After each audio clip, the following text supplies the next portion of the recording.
संपूर्ण भारतात महादेवाचे एकूण 12 ज्योतिर्लिंग आहेत आणि त्यापैकी एक नाशिकला आहे, त्र्यंबकेश्वर ज्योतिर्लिंग।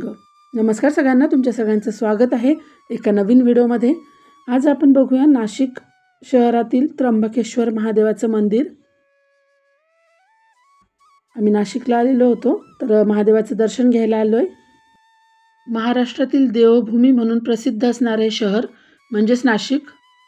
दूरदूरपर्यंत छान ब्रह्मगिरी पर्वत आपल्याला दिसतो आणि ह्याच ब्रह्मगिरी पर्वताच्या पायथ्याला हे त्र्यंबकेश्वर महादेवाचं मंदिर आहे। पावसाळ्याचे दिवस असल्यामुळे हे डोंगरांचं सौंदर्य अजून खुलून दिसत होतं। हे बघा, हा कळस महादेवाचा, मंदिराचा कळस आहे हा। खूप गर्दी होती महादेवाच्या दर्शनासाठी, दूरदूरपर्यंत रांग लागलेली होती। आम्ही संध्याकाळी 4 वाजता मंदिरामध्ये पोहोचलो होतो। खरं तर आम्हाला VIP पास घ्यायचा होता, पण त्यावेळेस VIP पास अवेलेबल नव्हते, त्यामुळे आम्हाला भेटला नाही। त्यामुळे मग आम्ही फ्री असणाऱ्या दर्शन रांगेमध्ये लागलो, जी खूप मोठी होती। सकाळी मंदिर उघडल्यापासून रात्री मंदिर बंद होईपर्यंत मंदिरातली गर्दी काही कमी होत नाही, गर्दी खूप असते मंदिरामध्ये। महादेवाचे भक्त खूप सारे दर्शनासाठी आलेले होते। हे बघा, हे आम्ही रांगेतच होतो।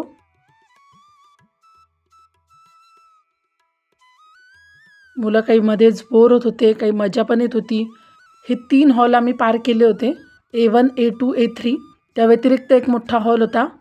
सगळ्या हॉलमध्ये जागोजागी पिण्याचं पाणी पण होतं, त्यामुळे पिण्याच्या पाण्याचा काही प्रॉब्लेम येत नव्हता। रांगेमध्ये जरी आपण असलो तरी आपल्याला महादेवाचं लाईव्ह दर्शन होत राहतं। त्र्यंबकेश्वर ज्योतिर्लिंगामुळे नाशिक शहराला खरं तर आपण पवित्र नगरीच म्हणू शकतो, कारण एवढं मोठं ज्योतिर्लिंग ह्या नाशिक शहरामध्ये आहे। वेळ जरी खूप लागला रांगेमध्ये, तरी नंतर दर्शन मात्र आमचं छान झालं महादेवाचं।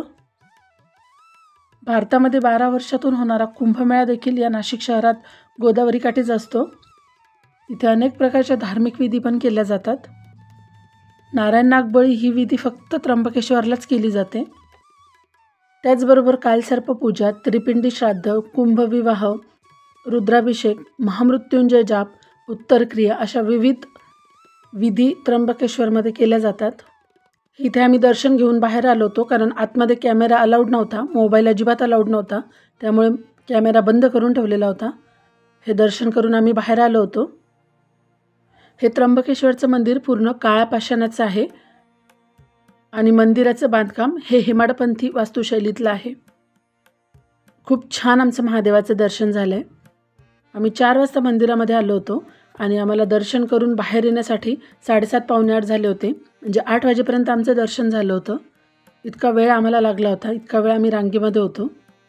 मात्र इतक्या वेळ रांगेमध्ये उभं राहून नंतर जेव्हा आपलं महादेवाचं दर्शन होतं, आपण महादेवाच्या समोर जातो, तेव्हा खूप मन भरून येतं आणि खूप समाधान वाटतं। तुम्हाला जर माझा व्हिडिओ आवडला असेल तर व्हिडिओला लाईक नक्की करा, चॅनलला सबस्क्राईब नक्की करा, कमेंटमध्ये हर हर महादेव नक्की लिहा। परत भेटूया अशाच एका छानशा व्हिडिओमध्ये।